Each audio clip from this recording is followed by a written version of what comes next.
Nah, sering keluar dipanggil lagi, kerja lagi, salah dikit marahin lagi, keluar lagi, akhirnya sampai jengkel kakak saya itu gak diberi pekerjaan. Udah terlanjur meminang anak Sementara orang. pekerjaan masih belum jelas. Pekerjaan belum jelas, sudah dipecat. Itu kalau boleh tahu apa ceritanya? Gak apa ceritanya, Bang? Pandang di mana apa? Tisu kan? Kalau kamu gagal berarti kita pertaruhannya besar. Kita nggak nempati rumah ini lagi. Belas. Nyopir nggak hati-hati resikonya dua. Iya. Satu kecelakaan nabrak orang. Nomor dua dihukum dan mati. Ini selalu nggak pernah puas dengan usaha, meskipun sudah sukses, tapi nggak pernah puas, pengen mencoba untuk lebih besar lagi. Abang Mursidi sekarang sudah menjadi pengurus, dulu kan ada di yang hijau, sekarang sudah bergeser ke kuning. Ini tentu kan kita ngomong proses ya, ada banyak cerita lah, ngapa sampai Pak Mursidi sekarang sudah ada di Golkar gitu kan. Itu apa Gus harapan Pak Mursidi untuk kemajuan Sidoarjo, untuk ngomong tentang Golkar ke depan seperti apa, target apa Mursidi? Iya. Preview.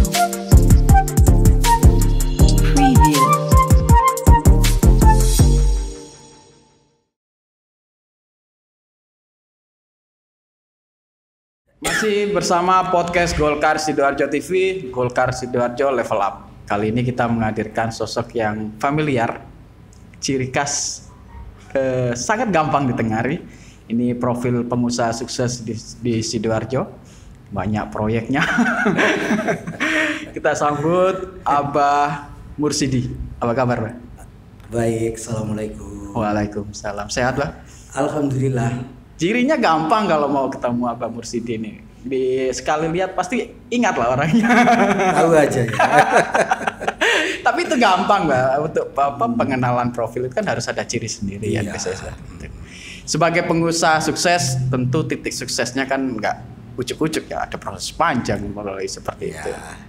Memang proses ya. Dari awal memang ada gambaran nanti ketika menjadi pengusaha itu pilihan, atau memang ada waktu itu ada gambaran lain lah, jalan suksesnya, cita-cita lain gitu ya. Cerita yuk biar kita semua tahu jadi apa, pengalaman lah macam. Ya dulu saat kita sekolah ya, zaman kita sekolah waktu di SLTA itu ya, kami ini memang bercita-cita untuk menjadi seorang abdi negara. PNS. TNI Polri. TNI. Ya, TNI Polri. Cita-cita saya ini adalah mengabdi pada negara. Bagaimana saya caranya supaya bisa jadi TNI Polri? Wah, dengan semangat dulu sekolah. Kalau zaman dulu memang sangat ini ya, umum ya, anak-anak kecil itu mesti cita-citanya kalau jadi polisi, dokter, polisi, tentara, itu mesti ketika tanya cita-cita mesti itu pilihan. Ya, tapi saya nggak ingin jadi dokter.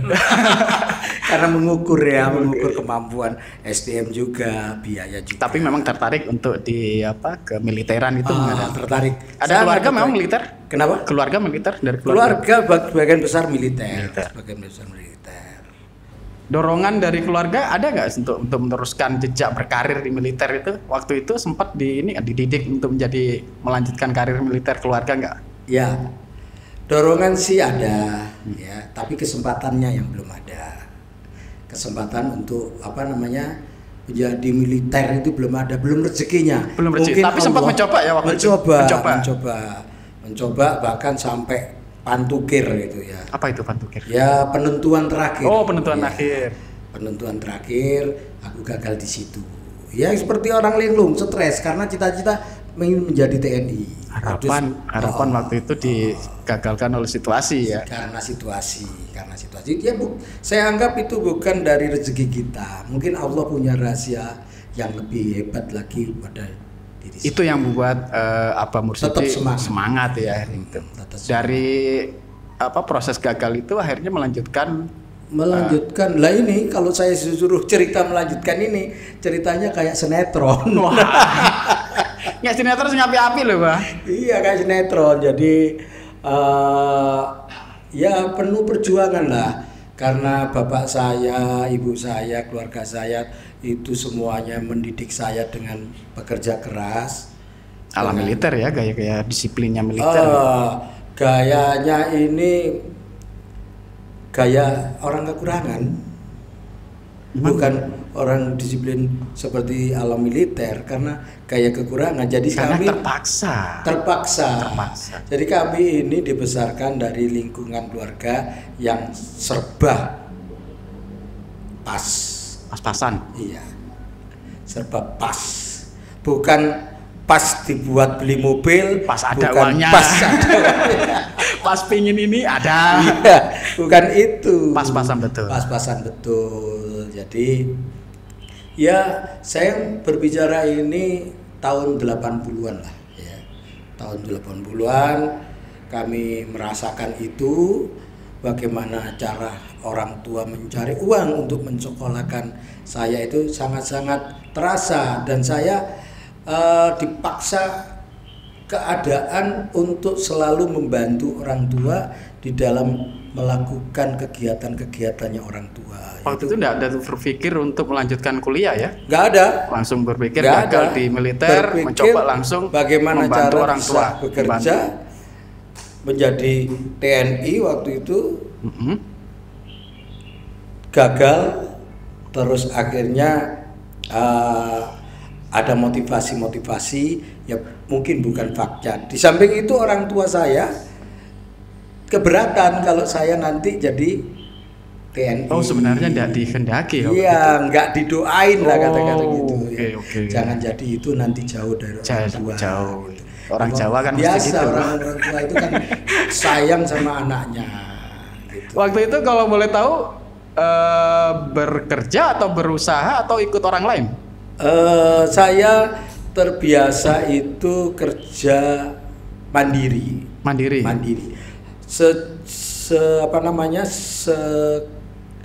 Rendah apapun tingkat pekerjaan itu saya lakukan dengan cara berwirah. Berwirah swasta. Iya, berwirah. Usaha apa waktu itu?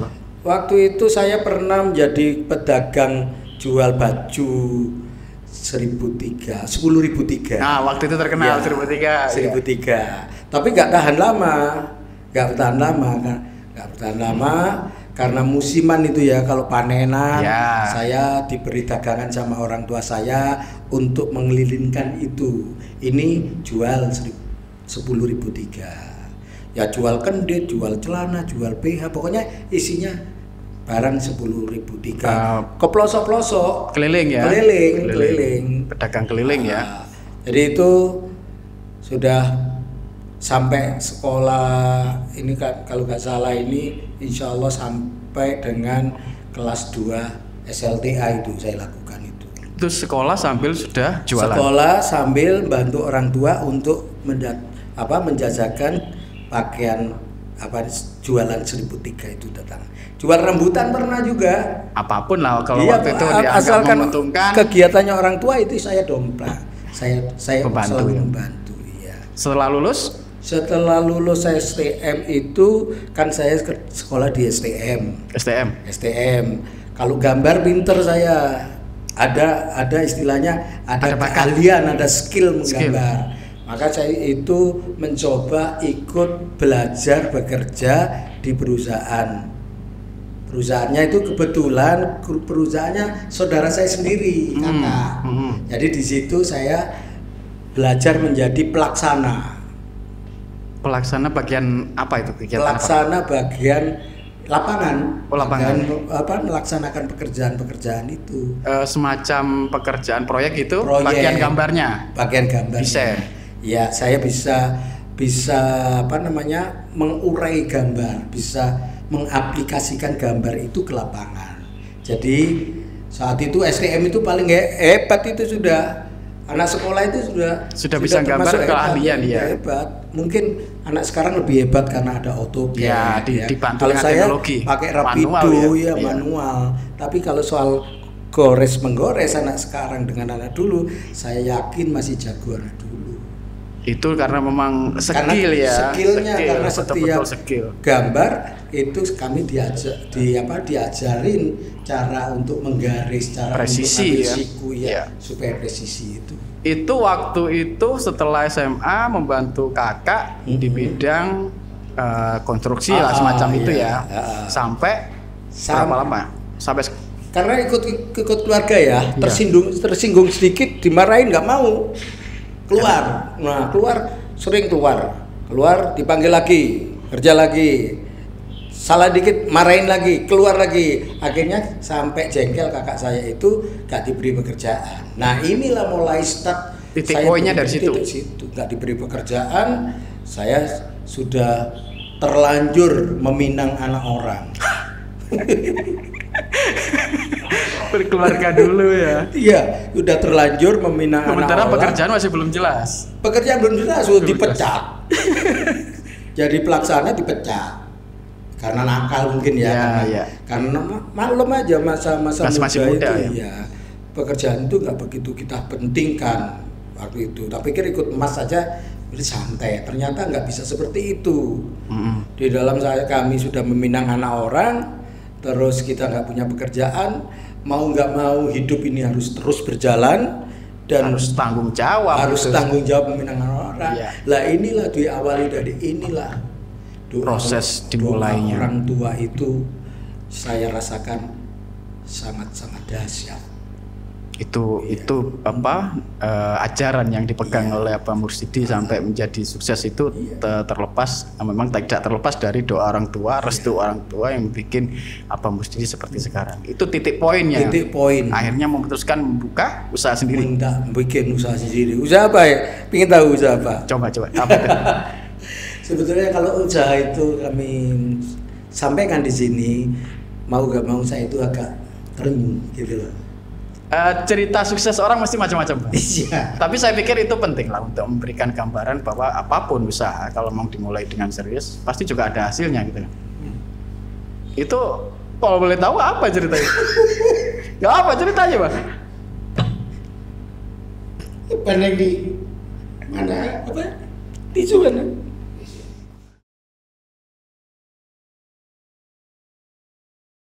Ya. Dan masa-masa itulah masa-masa mulai saya ini istilahnya ingin belajar jadi orang ya. Ingin jadi orang yang bertanggung jawab, ingin menunjukkan bahwa aku ini tidak boleh tergantung pada siapapun dan kerja apapun saya lakukan. Pada saat itu saya bekerja itu kalau nggak salah itu tahun 88 ya, tahun 88 itu saya bekerja yang tak anggap saat itu pekerjaan itu sangat sepele, sangat tidak diminati oleh banyak orang karena orang belum ada. Saya lihat orang ini punya usaha atau punya kegiatan yang membersihkan sumur pembersih sumur. Jasa pembersih sumur itu tak lakukan sendiri sama asisten. Dan itu memang nggak ada orang yang mengambil peluang. Tahun itu nggak ada peluang itu. Dan Abah Mursidi berani mengambil itu. Iya, saya melakukan itu dengan karena kami masih mempunyai pompa air penyedot ini, pompa ini, diesel itu. Saya kerjasama dengan orang beca, ya anggap itu sebagai asisten saya. Pegawai ya? Iya, pegawai saya yang saya gunakan becaknya ini untuk mobilitas kami. Keliling itu ya. Dan mulanya keliling, akhirnya sudah terkenal di satu desa ini sehingga timbul order. Nah, mulai ini ya punya nama, orang tinggal telepon kalau membutuhkan jasanya. Zaman dulu kan nggak ada itu. Nggak ada online, HP, nggak ada online. Dia datang, request, ditulis sama orang rumah, ini keluhannya, persoalannya. Ini pesen, RT ini. Nanti tak gabung-gabungkan. Oh, ini satu jalan, ini. Ada kita punya kapasitas kemampuan ya, power ya. Saya hanya mampu satu hari itu bisa 10. Yang ditangani 10 sumur. 10. Walaupun itu banyak, kita tangani 10. Itu kalau banyak, tapi kadang-kadang satu hari itu nggak dapat juga. Namanya juga iya jasa ya. Ya. Itulah saat-saat itulah yang saya jadikan setiap kami membersihkan sumur orang itu, di dalam kedalaman sumur itu, sambil membersihkan sambil berpikir, sambil berdoa juga. Melebu sumur soalnya. Iya. Ya, melebu sumur otomatis doa selamat itu ya. Tapi yang di dalam ini ya Allah, masa ini menjaga proses saya. Ya, itu. Dari proses itu akhirnya punya semangat untuk bisa mungkin lebih ya. Punya semangat untuk untuk mandiri dalam usaha. Meskipun secara bisnis udah jalan, udah punya pelanggan, tapi Pak Abah Mursidi ini punya harapan lebih dari sekedar itu. Iya, punya harapan lebih. Maksud saya jadi penguras sumur terus. Meskipun secara penghasilan ada lah lebih lah, kalau dianggap satu hari 10 kan sudah cukup wajar lumayan. Dong, ya. Setiap manusia itu kan mempunyai cita-cita yang lebih baik. Cita-cita yang lebih baik. Karena saya hubung-hubungkan, nggak mungkin saya menjadi penguras sumur kan juga. Nggak mungkin selamanya. Mungkin saya selamanya seperti ini. Walaupun itu kita bisa rasakan hasilnya. Kalau saya satu hari 10 sumur aja saya sudah bisa ngantongi uang 30.000 ya itu. Cukup besar untuk ukuran waktu itu. Tapi karena satu sumur 3.000. Tapi jiwa pengusaha kejelian itu muncul nggak seperti itu. Cukup selesai, cukup puas dengan itu, pasti Bapak Mursidi dengan jiwa pengusahanya pasti pengen lebih artinya. Terus yang kedua ingin berubah dengan modal skill saya gambar-gambar tadi. Melanjutkan yang kemampuan lagi. Tadi itu saya menjadi sopir. Aneh toh? Melentengi aduh. Ini fakta. Saya menjadi sopirnya sopir trek. Ya proses lo kok ujuk-ujuk jadi sopir. Kok bisa? Aneh ini nggak ada cerita. Lalu saya dulu kan jadi pelaksana ini kan bawa mobil, jadi waktu ikut kakak itu ya. Ikut kakak kan bisa nyupir.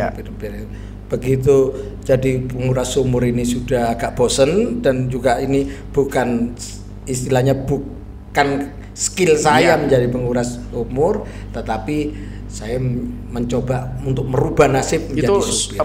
Pembersih sumur langsung ditinggal gitu ya? Tinggal, karena bukan itu tujuan saya. Itu kan hanya darurat saja. Sementara. Darurat saja daripada minta orang tua mau jual apa yang dijual. Usaha jalan gitu kan? Iya, yang penting dapurnya itu ngebul. Pokoknya dandangnya gak malik lah. Dandangnya gak malik, nggak ono kepikiran pergi ke mall, nggak ono kepikiran beli baju, nggak ono pikiran ini hari raya aja bisa-bisa nggak beli baju kalau saat itu. Tapi Allah Maha Adil, saya cuma diberi diberi waktu yang pendek untuk diuji seperti itu.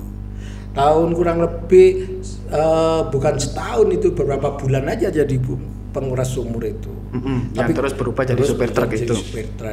Supir truk ini baru saya hubung-hubungkan kemampuan akademik sekolah dengan supir truk ini saya jadikan satu. Jadi kayak misalkan begini, ada orang yang mau bangun, kalau pesan material dengan saya, paling enggak saya memberikan sketch rumah. Jasa tambahan. Gambar. Jadi semacam konsultan. Sederhana semacam konsultan saat itu gak ada bayar. Paling nggak saya memberikan itu nilai lebih. Itu nilai lebih. Saya berikan sketch aja dena seperti ini. Itu menarik itu. Itu menjadi material saya supaya laku. Ya memang nilai plusnya di situ. Berhasil itu banyak langgan saya, sehingga saya saat itu jadi banyak pelanggan dari mobil trek yang dibelikan orang tua saya, itu dibelikan trek saya tahun 78 itu, treknya tahun 78. Itu tinggalan trek orang tua sebenarnya. Iya, dibelikan saya dengan modal rumahnya orang tua saya itu dibankkan, uang untuk hasilnya dibelikan trek saya. Orang tua pesan, ini kamu hati-hati kerja, kalau kamu gagal berarti kita pertaruhannya besar. Kita nggak nempati rumah ini lagi. Nah itu menjadi pemicu semangat saya. Dan Pak Mursidi meyakini itu akan sukses? Akan sukses karena dua orang tua saya itu setiap hari mendoakan. Bahkan saya mau berangkat pun juga mobilnya itu dilus-lus sama itu. Kerja yang baik ya nak ya, jangan mogok-mogok. Itu mobilnya yang diajak bicara. Doa orang tua itu hebat. Benar. Jadi untuk apa namanya, bersyukurlah kepada semua saudara-saudaraku yang masih punya orang tua. Doa orang tua itu segala-galanya. Yakinlah. Tapi jangan apa ya, jangan hanya di orang tua suruh doa aja, tapi berbaktilah. Juga harus diimbangi dengan usaha. Berbaktilah sama orang tua, sayangi orang tua. Jangan pernah berani sama orang tua, itu kuncinya. Saya itu walaupun nakal, dikenal nakal. Nakal ya opo sih, Pak? Nggak pernah berani sama orang tua. Nakal sampean dulu ya opo? Nakal saya dulu pernah jadi bodyguard. Loh. Itu ketika masih sudah terkenal di Sidoarjo. Kalau masih apa, supir atau setelah supir? Oh, setelah proses itu ya? Iya, setelah proses supir. Jadi supir ini saya pikir juga kalau saya nyopir ini terus menerus, supir ini saya analogikan, supir ini harus pas, haluannya pas, rezekinya pas. Kalau kita nggak hati-hati, 14 sudah. 14. Nyopir nggak hati-hati, resikonya dua. Ya. Satu, kecelakaan, nabrak orang. Nomor 2, dihukum dan mati. Terakhir rusak, padahal itu hasil dari menggadaikan itu. Rumah. Jadi setelah nyupir, kami lagi berpikir udah gak nyupir, kayak gitu ya. Gak nyupir.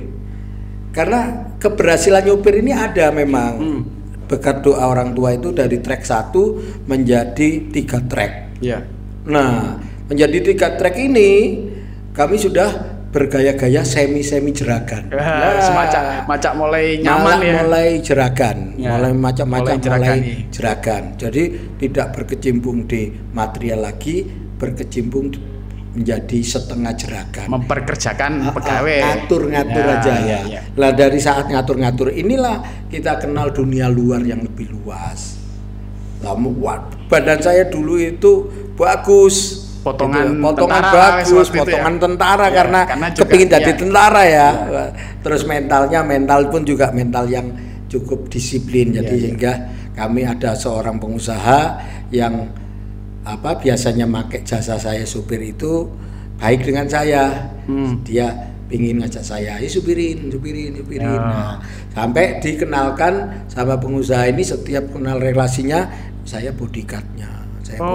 Itu awal mulai jadi cerita bodyguard. Terus akhirnya dengan terkenal bodyguard, ada saya diminta jasa bodyguard, pengawalan yang mulai buka jasa.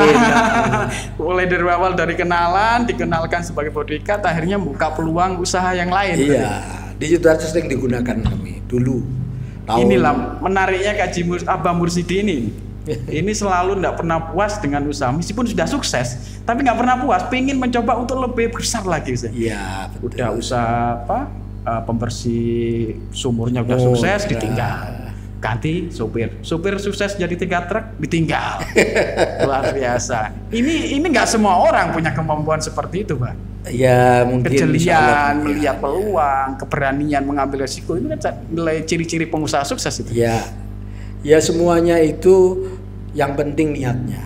Walaupun saya dijadikan orang bodyguard, saya tidak pernah melukai orang. Iki menarik, Pak. Saya tidak pernah melukai orang. Orang bodyguard itu selalu identik dengan kekerasan ya. Saya nggak pernah melukai orang. Tapi bersinggungan itu? Pernah. Dipukulin orang pernah. Tapi kalau memukul duluan enggak ya? Pukul duluan enggak. Karena ada situasi yang memaksa harus melakukan pembelaan. Tapi saat sekolah saya selalu mukul duluan. Nah, iki. Saat sekolah. Dibanjiri nakalnya mulai cilik. Saat sekolah saya dikenal itu tukang gelut. Iya. Melihat pukul. Dan berlanjut sampai jadi bodyguard. Ya, bodyguard saya nggak pernah melukai orang. Karena saya udah punya anak, punya keluarga. Cuma orang itu akan takut. Bukan takut ya, akan segan dengan perlakuan saya pun juga badan tegap, kulit hitam, pokoknya medeni lah. Kau dituso katanya. Tapi banyak yang mempergunakan. Ini contohnya aja ini, teman saya, sahabat saya yang sekarang di Golkar, itu dulu pernah ada yang memakai jasa saya itu. Saking terkenalnya yang sekarang ini di Golkar yang sekarang jadi dewan Penasehat. Iya. Penasehat itu luar biasa. Itu memakai saya dulu itu. Katanya kalau pakai saya itu aman.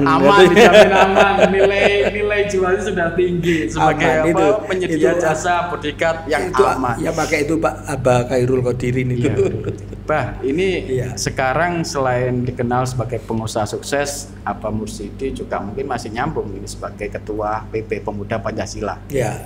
Yang mungkin di benaknya orang ini identik dengan dunia kekerasan, preman lah semacam itu.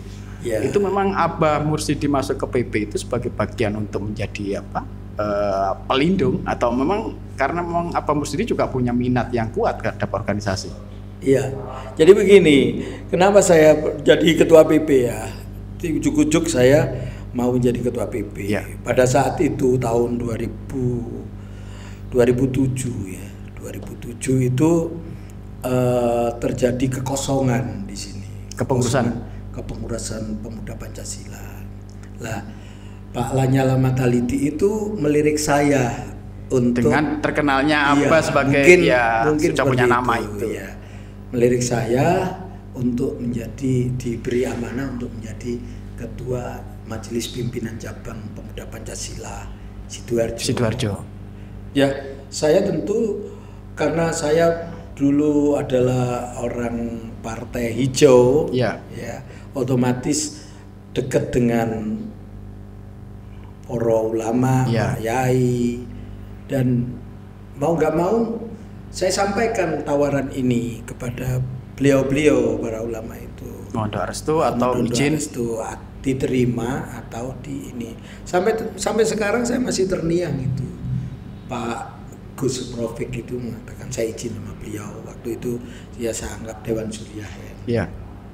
Gus, saya waktu itu bendahara PKB juga. Sudah aktif ya juga di partai ya. Di partai. Gus, saya dimintai untuk ini gimana Gus pendapat? Dimintai untuk menjadi ketua PP Sidoarjo. Gus Rofik tidak berpikir lama, dia menjawabnya tegas, bagus ya Kaji. Karena kalau bukan sampean yang ngomong, yang dadani. Justru memang harus ini ya. Justru harus sampean. Saya mulang ngaji di pesantren, sampean mulang ngaji di lapangan. Luar biasa. Kalau orang-orang itu dibawa ke pesantren, jelas nggak cocok, nggak ketemu. Tapi memang harus ada yang memberikan bimbingan di lapangan. Dan Abah Mursidi dianggap mampu, punya kapasitas untuk menjadi. Abah Mursidi ini kelihatannya pas kan itu. Terus gimana Gus? Terima aja ya. Dengan itu saya mengatakan bismillah, ya saya ini. Tapi sampean punya kewajiban untuk bisa merubah teman-teman itu. Itu yang memang sampai saat ini orang masih menganggap dunia di organisasi itu identik dengan hal-hal seperti itu. Dan saya punya cita-cita untuk merubah semuanya stigma-stigma yang jelek terhadap teman-teman pemuda Pancasila. Yang dulunya haram jadah, sekarang ini sujud sajadah. Biasa. Banyak santri-santri saya, jangan dikira saya nggak punya santri. Jadi dulu haram sajadah, dia sujud sajadah, insya Allah hadiahnya Madinah Mekah. Saya bawa ke sana. Wow. Saya bawa ke sana, saya betul-betul melihat, oh ini dulu haram sajadah. Tapi sekarang ini sujud sajadah. Mau gak mau saya harus sesuai dengan komitmen saya, janji saya, dia harus sujud di depan Ka'bah. Alhamdulillah Allah memberikan kemudahan kepada kami untuk bisa melaksanakan hal itu. Istimewa. Tidak menyangka ternyata kehidupan seperti ini. Mungkin kita menganggap teman-teman di PP ya itu selalu ngomong tentang kekerasan, tapi di bawah pimpinan Abah Mursidi yang haram itu menjadi haram sajadah, menjadi sujud sajadah. Itu adalah berkat bimbingan dari Abah Mursidi. Ya, berkat dari doa semua masyarakat Sidoarjo, bagaimana Sidoarjo ini harus diperkecil ruang gerak atau anak-anak yang masih liar. Itu harus memang dibimbing, jangan sampai menjadi liar. Kalau liar tidak terkontrol, tidak ada yang bertanggung jawab, artinya kan harus dia lokalisir. Ya. Nah, di lokalisir inilah perlu teman-teman yang membantu di lapangan. Siapakah teman-teman itu yang membantu di lapangan? Ya senior-seniornya yang mereka ini. Jadi nggak heran dan juga saya nggak pernah merasa sakit hati ketika ada orang mengatakan Pak Mursidi ini preman. Nggak sakit hati saya, biarkan aja. Preman itu harus dijelaskan dulu, apakah preman itu Pak Mursidi sering membuat keonaran, atau Pak Mursidi sering menyusahkan orang, atau Pak Mursidi sering menipu orang, membunuh orang, memukul orang. Harus dijelaskan kapan dan di mananya. Tetapi kalau hanya disebut, saya lebih baik kalau nggak kenal secara detail mungkin nganggap seperti itu, tapi kalau tahu betul dengan apa akan menolak, akan menjawab sendiri enggak, orangnya nggak seperti itu. Kira-kira seperti itu. Tapi teman-teman semua yang anggota PP di Sidoarjo ini saya rasa sudah paham itu semua, dan saya selalu memberikan memberikan informasi ketika kita ada di Pemuda Pancasila. Jangan merasa sakit hati kalau kita ini dikucilkan atau disebut preman. Yang penting tidak seperti itulah nyatanya. Ya. Banyak sekarang teman-teman kegiatan-kegiatan kemanusiaan itu terlibat semua. Itu yang tidak banyak orang tahu, padahal kan sebenarnya yang dilakukan adalah hal-hal yang positif gitu ya. Tadinya tahun ini ya, tahun dulu sebelum saya, banyak kan kejahatan di Sidoarjo yang dilakukan oleh orang Sidoarjo. Iya. Kita nggak bisa mungkiri. Iya. Ini data statistik itu sudah betul, banyak kejadian waktu itu. Banyak kejadian kejahatan di Sidoarjo yang dilakukan oleh orang-orang Sidoarjo sendiri. Tetapi sekarang insya Allah sudah berkurang. Ya. Berkurang. Kalau kita pergi malam-malam pun sudah nggak was-was lagi gitu kan. Was-was. Ya. Kalau dulu kan nggak ada yang istilahnya nggak ono bapake sing ngomong. Ya. Bukan berarti kita PP ngomong yang nakal-nakal. Nakal ya, diarahkan bisa dirangkul kok, bisa diarahkan itu. Ya, ini sekarang Abah Mursidi, kita ngomong soal politik ya. Abah Mursidi sekarang sudah menjadi pengurus, dulu kan ada di yang hijau, sekarang sudah bergeser ke kuning. Ini tentu kan kita ngomong proses ya, ada banyak cerita lah ngapa sampai Abah Mursidi sekarang sudah ada di Golkar gitu kan. Itu apa, Gus? Ya, yang melatari saya ada di Golkar ini tentu dari orang tua. Masih, ternyata tidak bisa dilepaskan. Masih di politik pun masih ketemu dengan orang tua. Jadi semasa kecil saya dulu sebelum kenal politik rumah saya itu selalu ada tempelan Golkar. Oh, dari dulu Bang ya? Dulu iya, di rumah itu ditempelin Golkar warna putih gitu. Iya. Itu tempelin kertas gitu, Golkar, berarti ini orang Golkar. Dan setiap dulu saya ada ura-ura kampanye konvoy gitu. Ya, zaman dulu masih konvoy. Selalu mengikuti konvoy breng-brengan itu tapi tidak terjun ke politik praktisnya, hanya simpatisan Golkar. Simpatisan. Ya. Tapi kalau nyoblos ya dari dulu Golkar, tapi tidak terlibat dalam kepengurusan. Ya. Nah itulah yang melatar belakangi saya untuk kenapa saya mau menjadi pengurus Golkar. Itu karena saya melihat Golkar ini betul-betul partai yang ini ya, yang mempunyai visi misi yang jelas, dan pengurusnya itu berdedikasi tinggi semua, pinter-pinter. Ya. Jadi istilahnya keluar dari rahimnya wong sing pinter-pinter. Tidak salah. Iya. Jadi tidak salah kalau pengurus Golkar di pucuk pimpinan sana itu selalu kuat bergandeng tangan satu sama yang lain. Biarpun berganti kepengurusan, Golkarnya masih tetap solid satu Golkar. Tidak ada yang ada sih yang